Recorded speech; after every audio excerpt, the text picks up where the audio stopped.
எல்லாருமே சொல்ற மாதிரி ஒரு ஹீரோ அப்படின்னு சொல்றது வந்து நாட் ஜஸ்ட் ஆக்டிங் மட்டும். I think the character counts.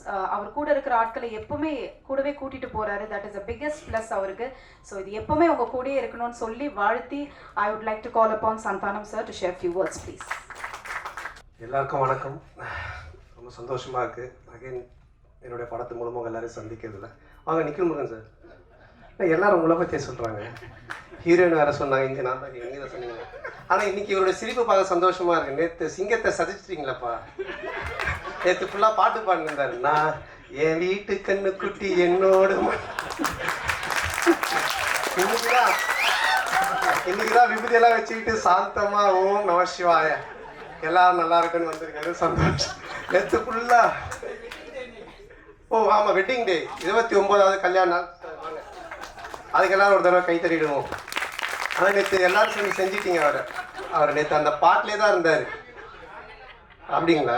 யாரோ ஒருத்தவங்க என் வீட்டு கண்டுபிடின்னு பாடிட்டு இருந்தாரு. அதுக்கு முன்னாடி இந்த படத்தில் நடித்த அருமை என்னுடைய நண்பர், என்னுடைய குடும்பத்தில் ஒருத்தர் ருலுசபா சேஷு, அவர் காலமாயிட்டார். ஸோ அவருக்காக ஒரு நிமிஷம் மட்டும் ஒரு மௌனம் அஞ்சலி செலுத்திக்கலாம். இங்கே நான் தான் கிங்கு. இந்த படத்துடைய டைட்டில் வச்சு பார்த்தீங்கன்னா ஒரு என்ன சொல்கிறது, படையப்பா படத்தில் ஒரு டைலாக் வரும். மாப்பிள்ளை அவர் தான், ஆனால் அவர் போட்டிருக்க வேட்டி சட்டை எந்த அப்படின்வாங்க. அந்த மாதிரி இங்கே நான் தான் கிங்கு, படத்துடைய ஹீரோ நான் தான், ஆனால் டைட்டில் அவருக்கு தான் கரெக்டாக இருக்கும். ஏன்னா மதுரை அன்பின் இங்கே நான் தான் கிங்குன்றது தான் கரெக்டாக இருக்கும். ஏன்னா அவ்வளோ பவர்ஃபுல்லான ஒரு ப்ரொடக்ஷன் கம்பெனி அவங்க, கோபுரம் ஃபிலிம்ஸ். தமிழ்நாட்டுடைய சின்னம் கோபுரம். அன்பு சார் அல்லல்ல குறையாத அக்ஷய பாத்திரம். திறமை இருந்தால் எவ்வளோ நாளாக அள்ளிக்கலாம். ஸோ அப்படிப்பட்ட ஒரு மனிதர் அவர். அவருக்கு இதே கெப்பாசிட்டிக்கு அண்டர்டேக்கரே கூப்பிட்டு வந்து அண்டர்வேர் போட்டு ஒரு கமர்ஷியல் படம்லாம் எடுக்கலாம். அவ்வளோ பவர் இருக்குது, கெப்பாசிட்டி இருக்குது. அவர் கூப்பிட்டா வருவாங்க. ஏன்னா நான் அவருடைய ப்ரொடக்ஷன் கம்பெனி, அவருடைய கம்பெனி கோபுரம் ஃபிலிம்ஸில் பார்த்துருக்கேன். அங்கே வந்து வராத ஹீரோவே இல்லை, உட்காராத ப்ரொடியூசர் இல்லை, உட்காராத டைரக்டர்ஸ் இல்லை. தமிழ் சினிமா எல்லாருமே அங்கே போய் அதை டச் பண்ணிட்டு தான் வருவாங்க. கோபுர தரிசனம் கோடி புண்ணியன்ற மாதிரி. ஸோ அங்கே அந்த கம்பெனிலேருந்து என்னை வச்சு படம் பண்ணதுக்கு முதல்ல அவருக்கு என்னுடைய மனமார்ந்த நன்றி நான் தெரிவிச்சுக்கிறேன். ஆக்சுவலாக நான் வந்து காசு கேட்டு தான் போனேன் அவர்கிட்ட, அன்பு சார்கிட்ட. சார் எனக்கு கொஞ்சம் காசு வேணும் அப்படின்னு சொல்லி கேட்டு போனேன். சபாபதிக்கு அப்புறம் நாங்கள் பழக ஆரம்பித்தோம். சபாபதிக்கு முன்னாடி டிஸ்கோத் படத்துலேருந்து எங்களோட பழக்கம். ஆனால் அதிகமாக பேச மாட்டோம். அதுக்கப்புறமா சபாபதி ஃபினான்ஸ் பண்ணார். அப்புறமா ரொம்ப க்ளோஸ் ஆனோம், ஃபோனில் ஜாலியாக பேசிகிட்டு இருப்போம். அதுக்கப்புறமா நான் காசு கேட்டு போனேன். எனக்கு ரொம்ப பிடிச்சிருச்சு அவருக்கு. என்ன சந்தானம் என்ன விஷயம்னு கேட்டார். இல்லை சார் இடம் வாங்க போகிறேன், வீடு கட்ட அப்படின்னாரு.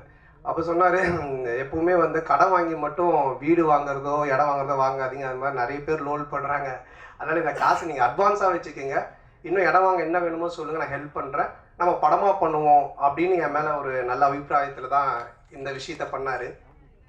ஏன்னா அவர் ரொம்ப சீரியஸாக, ரொம்ப டஃப்பாக, ரொம்ப வேறு மாதிரிலாம் வெளியே பேசுவாங்கல்ல, பார்ப்பாங்க. பட் நெருங்கி பழகிட்டா எவ்வளோ ஜாலியான ஆள், எவ்வளோ அன்பானவர்ன்றதை நான் சொல்லி ஆகணுன்றதுக்காக இதை சொல்கிறேன்.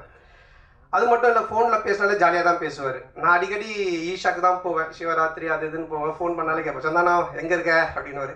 சார் ஈஷாவில் இருக்கேன் சார், வரும்போது எனக்கு வாங்கிட்டு வா அப்படின்னுவார். என்ன சார் ருத்ராட்சமா விபூதியானவன், அதெல்லாம் யாருக்கு வேணும், அமௌண்ட் என்ன வாங்கிட்டு வா அப்படின்னுவார். சார் ஆன்மீகத்தில் போய் நான் எப்படி சார் அமௌண்ட் வாங்கிட்டு வந்து. ஸோ இந்த மாதிரி ஏதாச்சும் ஒன்று கிண்டலாக பேசிகிட்டே தான் இருப்போம் ஃபோன் பண்ணால். அப்போ ஒரு இது மாதிரி கதை கேட்க ஆரம்பித்தார்.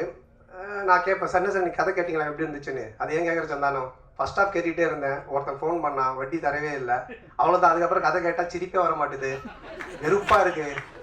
சார் இப்படியே எல்லோரும் ஃபோன் பண்ணி கதை கேட்கும் போதெல்லாம் வட்டி பிரச்சனை வருது, அதுக்கு மேலே அவருக்கு சிரிப்பு வர மாட்டுது.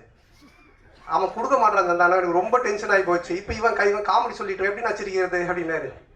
அப்புறம் அப்படி இப்படின்னு சொல்லிட்டு ஒரு கதையை கேட்டு அந்த கதையை பண்ணலாம் அப்படின்னாரு. நானும் கேட்டேன், ரொம்ப நல்லா இருந்துச்சு சார், சூப்பர் சார், பண்ணலாம் சார் அப்படின்னு சொன்னேன். அதுக்கப்புறம் அவர் எப்பவுமே டென்ஷனாக தான் இருப்பார். எனக்கு தெரிஞ்சு இங்கே தான் இவ்வளோ நேரம் உட்காந்துருக்காரு. அவர் இது வரைக்கும் உட்காந்து ஒரு இடத்துல இவ்வளோ இதுவாக நான் பார்த்ததே கிடையாது. ஏன்னா எங்கே இருந்தோனாலும் ஃபோன் வரும். பெரிய படங்கள்லேருந்து சின்ன படங்கள்லேருந்து எல்லா இடத்துல இருந்தும் காசு கொடுக்கறது வாங்குறது அதுன்னு போயிட்டே இருக்கும். ரொம்ப டென்ஷனாக தான் இருப்பார். ஏன்னா இந்த ஃபினான்ஸ், இந்த வட்டி தொழில் அப்படின்றதே ஒரு பயங்கரமான ஒரு டென்ஷனான வேலை. ஆனால் ஒரு நாள் மட்டும் ரொம்ப ஜாலியாக இருந்தார், ரொம்ப சிரிச்சிட்டு சந்தோஷமாக இருந்தார். அப்போ நான் அவர்கிட்ட கேட்டேன், என்ன சார் எப்போவுமே டென்ஷனாகவே இருப்பீங்க, நீங்கள் ரொம்ப சந்தோஷமாக இருக்கிறீங்களே, மொத்த வட்டியும் வந்துருச்சா என்னன்னு கேட்டேன். இல்லை அப்படின்ட்டு. என்ன சார் சந்தோஷம்னா, இது மாதிரி எனக்கு பேரன் பிறந்திருக்கான், என் பொண்ணுக்கு பையன் பிறந்திருக்கான் அப்படின்னாரு. பயங்கர ஹாப்பியாக இருந்தார். அப்போ எனக்கு ரொம்ப நாளாக ஒரு சந்தேகம் இருந்துச்சு. இது யார்கிட்ட கேட்கணும்னு நினச்சிட்டு இருந்தேன். சரி இவர்கிட்ட கேட்போன்னு கேட்டேன்.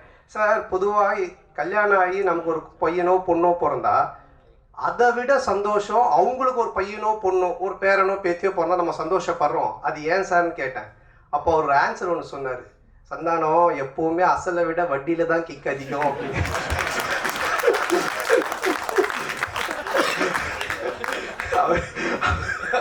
இந்த மாதிரி நிறைய ஃபோனில் நாங்கள் பேசி பஞ்சஸ்.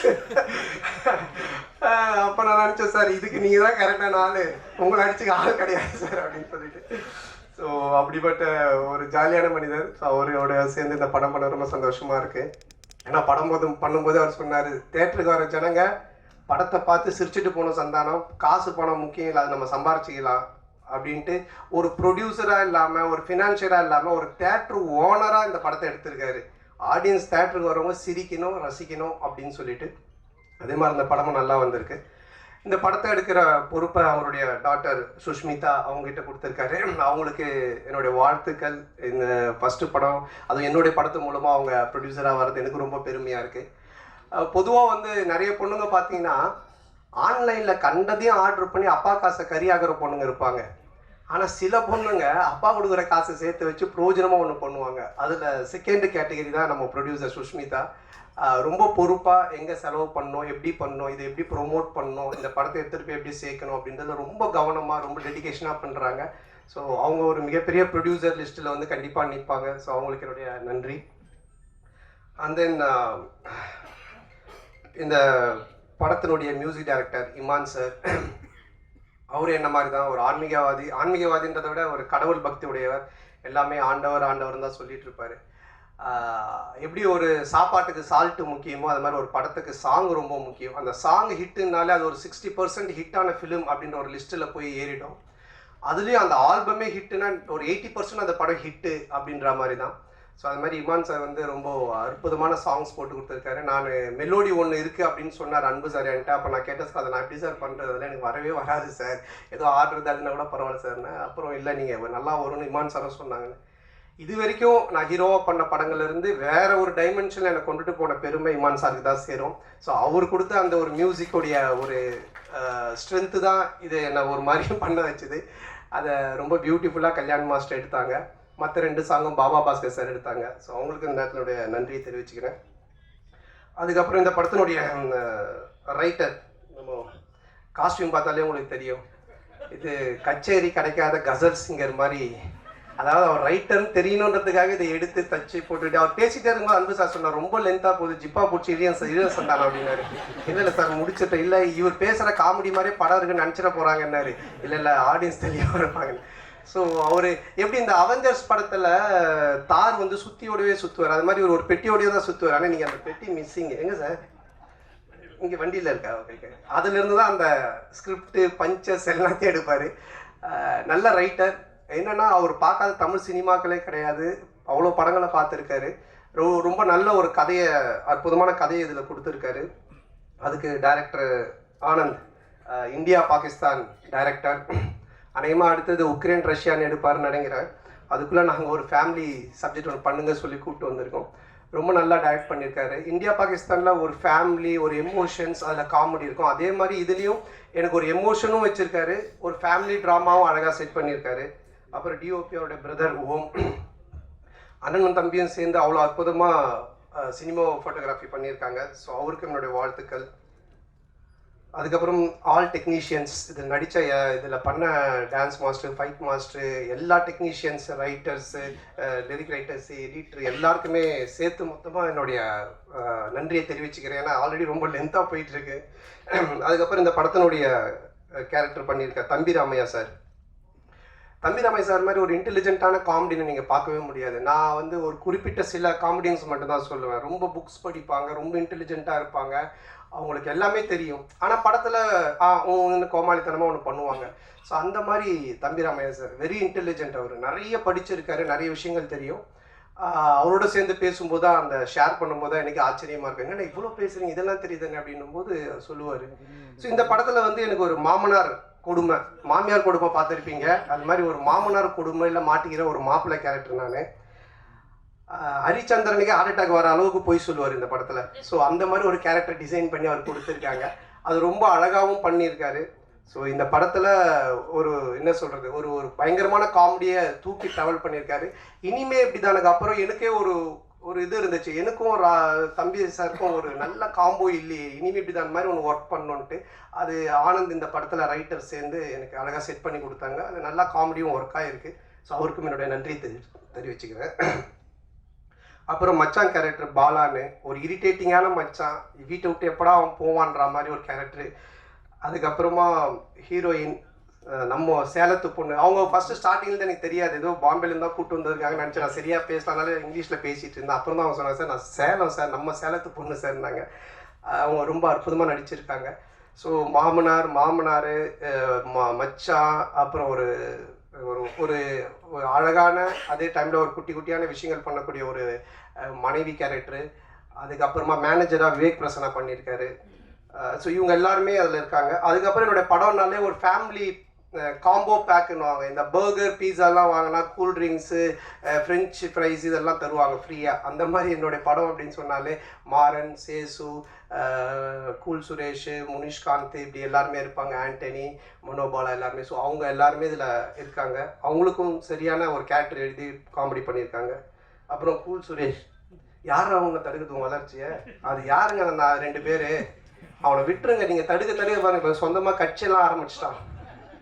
அவனை ஃப்ரீயாக விட்டாலே அப்படியே இருப்பான், நீங்கள் தடுக்க தான் எதனா அவனை பண்ணிட்டு இருப்பான். ஸோ அவன் என்னுடைய படங்கள் எல்லாத்துலேயுமே இருப்பான், என்னுடைய நண்பன். ஸோ இதுலேயும் நல்லா பண்ணியிருக்கான். அதுக்கப்புறமா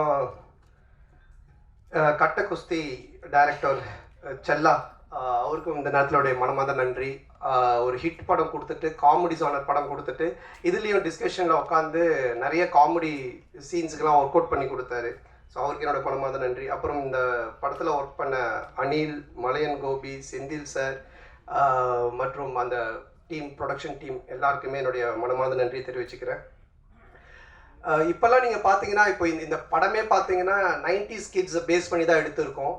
என்ன விஷயம் அப்படின்றத நீங்கள் பார்த்தீங்கன்னா, உலகத்திலே 2 பிரச்சனை உள்ள ஆளுங்க தான் இருக்காங்க. ஒன்று, ஏன்டா கல்யாணம் பண்ணோம் அப்படின்னு வாழ்கிற ஒரு குரூப்பு, எப்படா எங்களுக்கு கல்யாணம் ஆகும் அப்படின்னு வாழ்கிற ஒரு குரூப்பு. இந்த 2 பேருடைய மனநிலையை பேஸாக வச்சு இதில் காமெடி பண்ணி தான் இந்த படமே எடுத்திருக்கோம். ஸோ இன்றைக்கி ரொம்ப கன்ஃபியூஷனாக தான் இருக்காங்க யங்ஸ்டர்ஸ் எல்லாருமே. அப்துல் கலாம் ஐயா சொன்னாங்க கனவு காணுங்க அப்படின்னு. ஆனால் இன்றைக்கி இருக்க பசங்க ட்ரீமை பற்றி எங்கே யோசிக்கிறாங்க? ட்ரீம் லெவனில் எந்த டீமு காசு கட்டினா காசு வருன்றதை பற்றி தான் அதிகமாக யோசிச்சுன்னு இருக்கானுங்க. ஸோ அதுக்கப்புறமா வாழ்க்கையோட ஸ்டேட்டஸை பற்றியே யோசிக்கிறதில்ல. வாட்ஸ்அப்பில் என்ன ஸ்டேட்டஸ் போட்டால் நம்ம கெத்தாக இருக்குன்னு தான் யோசிச்சுட்டு இருக்காங்க. ஸோ இப்படிப்பட்ட ஒரு மனநிலையில் இன்றைக்கி இருக்க ஒரு சுச்சுவேஷனில் இருக்கிற ஒரு 90s கிட்ஸ் ஆகட்டும், இல்லை 2K கிட்ஸ் ஆகட்டும், இவங்களோட லைஃப் ஸ்டைல் எப்படி இருக்கும் அப்படின்ற ஒரு பேஸ் தான் இந்த படத்தினுடைய கதையே. ஸோ இதை ஒரு ஃபேமிலி ட்ராமாவாக ரொம்ப அற்புதமாக பண்ணியிருக்கோம். நிச்சயமாக 2 ஹவர்ஸ் நீங்கள் தேட்டரில் வந்து படம் பார்க்கும்போது போர் அடிக்காது. இப்படி ஒரு குடும்பமா அப்படின்னு நீங்கள் பார்த்து சிரிக்கிற மாதிரி தான் இந்த படம் இருக்கும். ஸோ இந்த படத்தை May 10th அன்றைக்கி தேட்டரில் வந்து ஃபேமிலியோடு பார்த்து ஜாலியாக என்ஜாய் பண்ணுங்கள். 2 ஹவர்ஸ் டெஃபினட்டாக சிரித்து என்ஜாய் பண்ணுவீங்க, அதில் எந்த டவுட்டுமே இல்லை. ஹாரர் ட்ராமா பண்ணியிருக்கேன், Vadakkupatti Ramasamy social drama, first time family drama. ஒரு மேரேஜான ஒருத்தன், ஒரு மாமனார், மச்சான், ஒய்ஃபு, மேனேஜர், இந்த டார்ச்சரில் அவன் என்ன மாதிரிலாம் வாழ்கிறான் அப்படின்றது எனக்கே ஒரு புதுசான ஒரு விஷயந்தான். ஸோ லாஜிக்கை மறந்துட்டு மேஜிக் தான். வந்து 2 ஹவர்ஸ் நல்லா சிரிக்கலாம், வந்து பார்த்துட்டு என்ஜாய் பண்ணுங்கள்.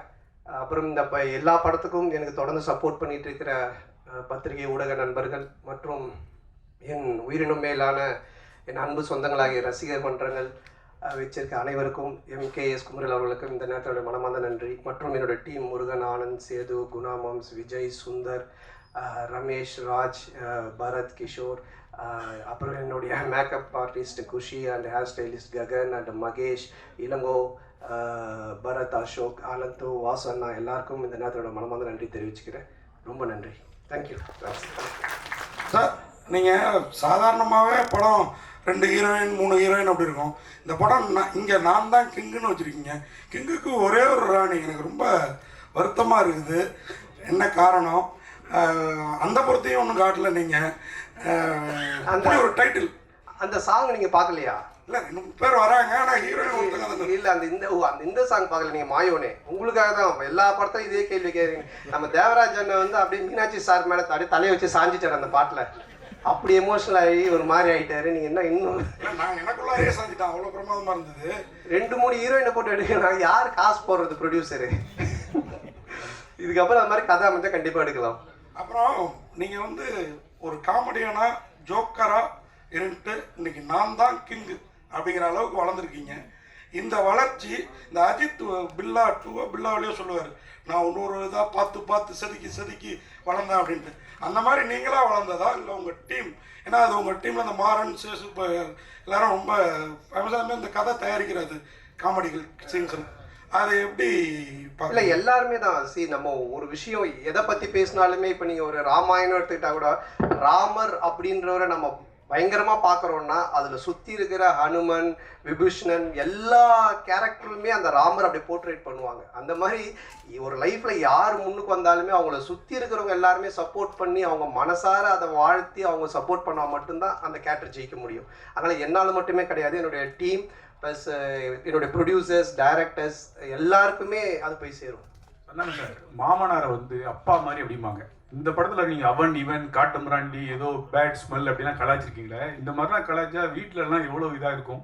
இல்லை, இந்த மாதிரி மாமனார் இருக்கிறவங்களாம் கைத்தட்டி ரசிப்பாங்க.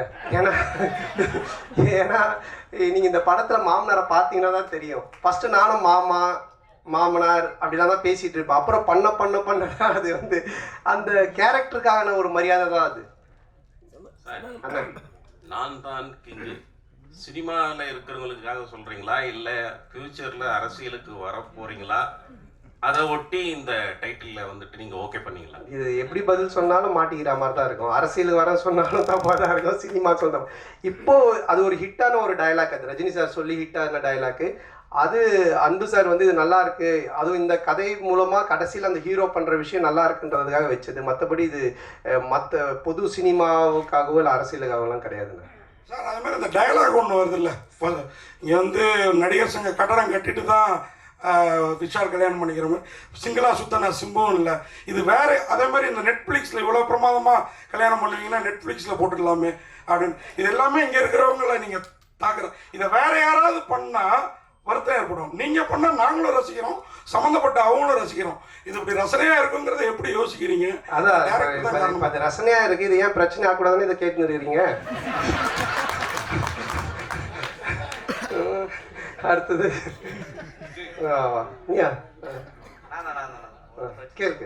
ஆக்சுவலாக இப்போ வந்து சேஷன் வந்து இதுவாயிட்டாங்க, களமாயிட்டாங்க. இன்னொரு நண்பர் இந்த படத்துலேயே ஆண்டனியும் ஹாஸ்பிட்டலில் தான் இருக்காங்க. ஸோ நான் விசாரிக்கும் போது பார்த்தீங்கன்னா சந்தானம் வந்து நண்பர்களுக்கு காசு கொடுக்கல, அதனால தான் அந்த உயிரிழப்பு ஏற்பட்டது அப்படின்னு சொன்னாங்க.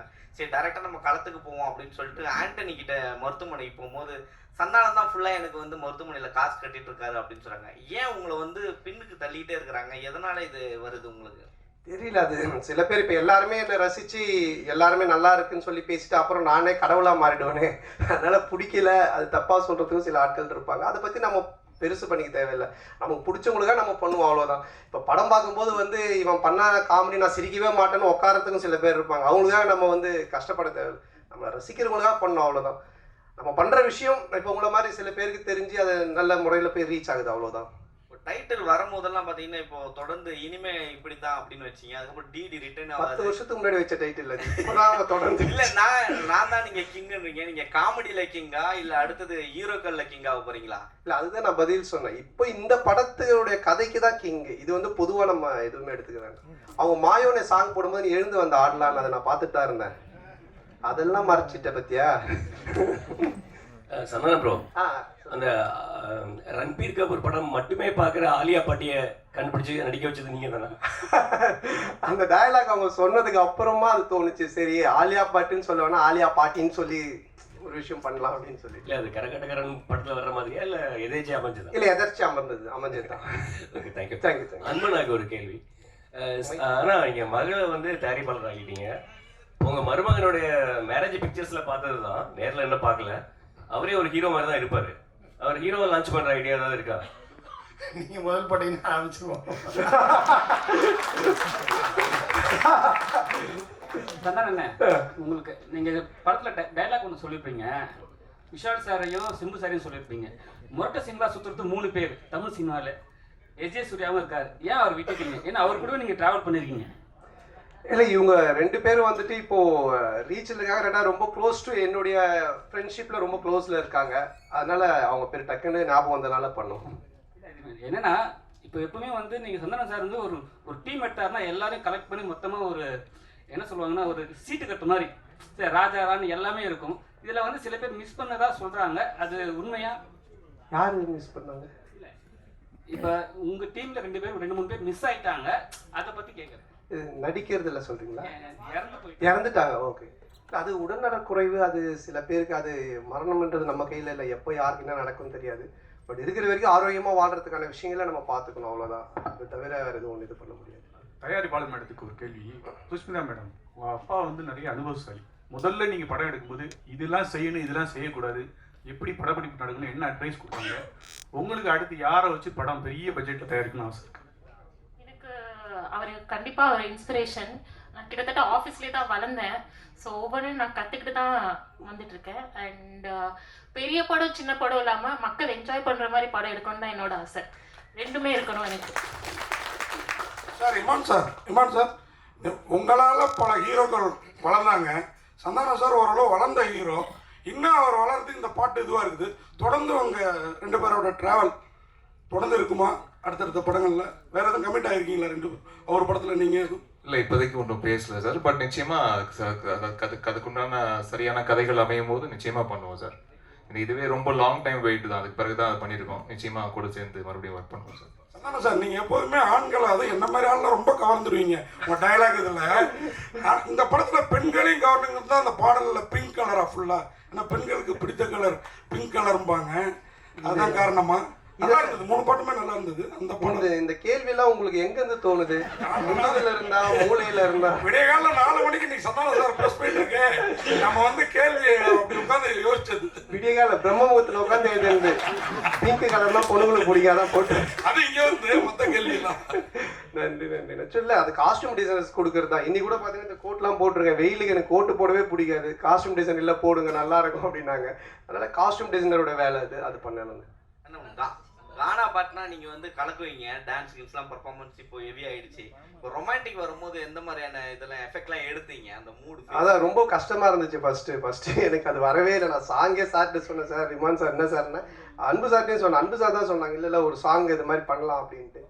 அதுக்கப்புறமா கல்யாண் மாஸ்டர் தான் பண்ணாங்க. அது ஃபஸ்ட்டு எனக்கு ஒரு மாதிரி என்னை அப்படியே ரஃப்பாக நடக்க வச்சு தான் எடுத்தாங்க. நீங்கள் முறைச்சிக்கிட்டே நடங்க, நீங்கள் எதுவும் பார்க்க வேண்டாம் அப்படின்னு தான் எடுத்தாங்க.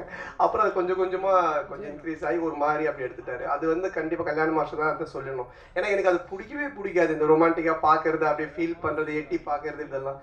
பட் இந்த பாட்டில் அதை அப்படியே கொண்டு வந்தாங்க. அது இப்போ பார்க்கும்போது அந்த மியூசிக்கு சாரோடைய அந்த மேஜிக்கில் பார்க்கும்போது அது பயங்கரமாக இருக்குது. ஸோ அதனால் அது ஒரு மியூசிக் மேஜிக் தான் அது. உங்கள் மேடையில் எப்பயுமே கூல் சுரேஷ் வந்து அடிக்கடி இருப்பார். உங்கள் படத்தை வந்து ஃப்ரீயாக ப்ரமோஷன் பண்ணுவேன்னு சொன்னார். இதுக்கு முன்னாடி ஏதாவது காசு கொடுத்தீங்களா? இல்லை சிங்கப்பூருக்கு நீங்களே காசு போட்டு அனுப்பி விட்றீங்களா? இல்லை இப்போ அவனை பற்றி பேச சொல்லி அவன் தானே உங்களுக்கு சொன்னான். சம்பந்தமே இல்லாமல் திடீர்னு. சந்தானம் சார் நேத்தி ஸ்டார் படத்தோட ப்ரெஸ் மீட் அங்கே வந்து கவின் பேசுகிறோம். அந்த படத்தோட ட்ரெய்லரும் நல்லா ரீச் ஆகிருக்குது. அங்கே ப்ரெஸ் மீட்டில் நாங்கள் கேட்டப்போ உங்களுக்கு இந்த பெண் வேஷம் யார் ரோல் மாடல்ங்கிற மாதிரி ஒரு நிருபர் கேட்டார். இப்போ அவர் சொன்னார் கரீனா சோப்ரா அப்படின்னு சொல்லிட்டு. நீங்கள் ஆனால் அதுக்கப்புறம் பெண் வேஷமே போடல. எனக்கு தெரிஞ்சு ஆனழகன் பிரசாந்துக்கு அப்புறம் அந்த கரீனா சோப்ரா நிறைய பேர் பெண் வேடம் கேட்டு நம்ம ஹீரோக்கள் எல்லாம் ரொம்ப ரீச் ஆனது. ஏன் அதுக்கப்புறம் அதை பண்ணல? உங்களுக்கு ரொம்ப ஆப்டாக இருக்கும். பண்ணுறேன் நான் கண்டிப்பாக. கதை அமையணும் இல்லை சார்.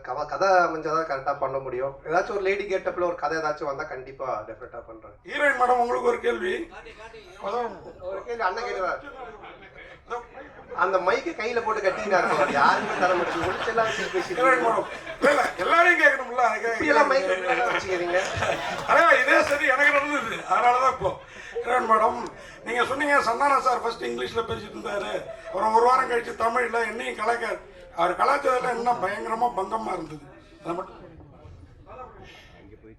இல்லை ஆக்சுவலாக அந்த மால் மால் சாங்கில் வந்து ஒரு விக் ஒன்று வச்சுருந்தோம். அந்த விக் வந்து ரொம்ப அன்கம்ஃபர்டபுளாக இருந்தது. அதில் வந்து நான் ஆக்சுவலாக அதில் ஏதாவது க்யூட்டாக பண்ண சொல்லி கேட்டிருந்தாங்க. சரி நான் கான்ஃபிடென்ஸை வரவழைச்சு நான் அப்படியே செட்டுக்கு வரேன், சரி நம்ம க்யூட்டாக தான் இருக்கும் அந்த விக்கில், கேவலமாலாம் இல்லை அப்படின்னு நினச்சிட்டு நான் வந்தேன். சார் வந்தோடனே நல்லா அமெரிக்கன் பிச்சைக்காரி மாதிரியே இருக்கு அப்படின்னு. அது வந்து இருந்த கொஞ்சம் நெஞ்ச கான்ஃபிடென்ஸும் காலி ஆயிடுச்சு. இல்ல அது ஆக்சுவலா ஒரு பார்பிடால் ஒரு லுக் ஒரு ஃபீல் ஒன் பண்ணாங்க. இவங்க இஷ்டத்தை கட் பண்ணிட்டாங்க, கட் பண்ணி கண்ணாமண்ணான்னு வச்சு கொண்டு வந்தாங்க. அதெல்லாம் இது பண்ணோம். ஆனா அது மாதிரி தான் வேணும், ஒரு டிஃப்ரெண்டான லுக்ல வந்து பண்ற மாதிரி. சந்தானம் சார், நீங்க ஒரு 3 வருஷம் முன்னாடி உங்களுக்கு வந்து அனுஷ்கா மேல தான் ஒரு ஆசை, அவங்களோட நடிக்கணும்னு சொல்லியிருந்தீங்க. அனுஷ்காவோட நடிக்கணும் ஆசை சொன்னாங்கண்ணே, நீங்க மாத்தி அனுஷ்கா மேல ஆசை அப்புறமா நடிக்கணும்னு சொல்றீங்க. ரொம்ப நேரம் யோசிச்சிருந்தீங்க இந்த கேள்வி. அப்ப நான் கேள்வி கேட்டப்ப சொன்னீங்க அனுஷ்கா மேல ஆசை நடிக்கணும், அவங்களோட நடிக்கணும்னு. ஓகே ஓகே, நாம அந்த ஆசை இன்னும் நிறைவேறல, அது ஏன் உங்களுக்கு? இல்ல என்னன்னா நடிச்சிருக்கேன் அனுஷ்காவோட வந்துட்டு 2 படம் தெய்வ திருமல் நடிச்சிருக்கேன். அப்புறம் அவங்களோட ஃபர்ஸ்ட் படமே 2 நான் தான் நடித்தேன். பட் ஹீரோயினா என்ன கேட்டிருப்பாங்க, அதனால அவங்களோட நடிக்கணும்னு சொல்லியிருப்பேன். கதை அமையணும்னா கதை அமையணும், அந்த கேரக்டர் கிடைக்கணும், இது எல்லாமே இது பண்ணணும். ஸோ அது கதை தானே எல்லாமே, நம்ம திடீர்னு நடிக்கணும்னு சொல்லி கூப்பிட்டு நடிக்க வைக்க முடியாது இல்லைங்களா? சந்தானம் சார், ஆன்மீகத்தில் நீங்கள் நல்ல வெளிப்படையாக சொல்லுவீங்க. நிறைய பேர் சாமி கும்பிடுவாங்க, வெளியே சொல்ல மாட்டாங்க. நான் ஆன்மீகவாதி, நான் கோயிலுக்கு போகிற நல்லா சொல்லுவீங்க. உங்கள் லைஃப்பில் ஆன்மீகம் வந்து எந்த அளவுக்கு லைஃப்பை பண்படுத்துது? அப்புறம் இன்னொன்று முக்கியமாக ஈசா போனேன், அவர் வந்து பணம் கேட்டாருனாரு, வாங்கி கொடுத்தீங்களா இல்லையா? அது சும்மா காமெடி சொன்னது, இதை நீங்கள் தம்னைலாம் போட்டு விட்டுறாதீங்க. அப்புறம் சத்குருட்டே ஃபோன் வரேன், ஏன்டா என்னை பற்றியெல்லாம் பேசிட்டு இருக்கேன் அப்படின்ட்டு. இல்லை அது வந்து ஆன்மீகம் வந்து எப்போவுமே ஒரு என்ன சொல்கிறது, ஒரு பேஸ் வேணும் நமக்கு. ஒரு ஒரு ஒழுக்கத்துக்காகட்டும், இல்லை நம்ம செய்கிற வேலையில் ஒரு டெடிக்கேஷனாக இருக்கிறதுக்காகட்டும், எதுவாக இருந்தாலுமே. எனக்கு தெரிஞ்சு நீங்கள் என்னுடைய ப்ரெஸ் மீட், என்னுடைய படம் எல்லாமே பார்த்துருக்கீங்க, வந்திருக்கீங்க, பேசியிருக்கீங்க. சந்தோஷமாக இருப்போம், ஜாலியாக இருப்போம். படமும் அது மாதிரி தான் நான் எடுக்கிறேன்.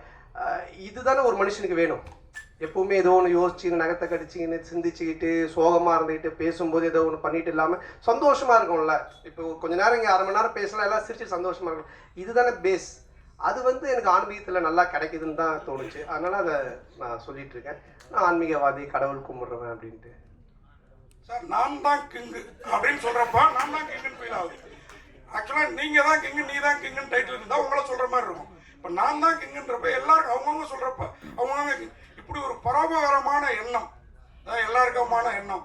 அதனால தான் அன்புச்செழியன் சாரும் வந்து அவங்க பொண்ணு அந்த படத்தில் வந்து ப்ரொடியூசராக இன்ட்ரடியூஸ் பண்ணாங்களா, அவங்களும் நான் தான் கிங்கு அப்படிங்கிற எண்ணத்தில். ஆமாம், இது நம்ம படம் பார்த்து ஒரு ரிவ்யூ சொல்கிறாங்கல்ல, அவங்களும் நான் தான் கிங், அவங்க சொல்கிற ரிவ்யூ வச்சுதான். அந்த மாதிரி ஒரு எல்லாருமே அவங்க தொழிலில் சொல்கிறத இப்போ யூஸ் சொல்ல 2 தடவை நான் தாங்க கிங் அப்படின்னு, அந்த மாதிரி தான் அது. வாங்கிட்டீங்களா? ஆமாம், மைக்கு கீழே ஒழிச்சு வச்சுக்கலாம். நன்றியா, முடிஞ்சு.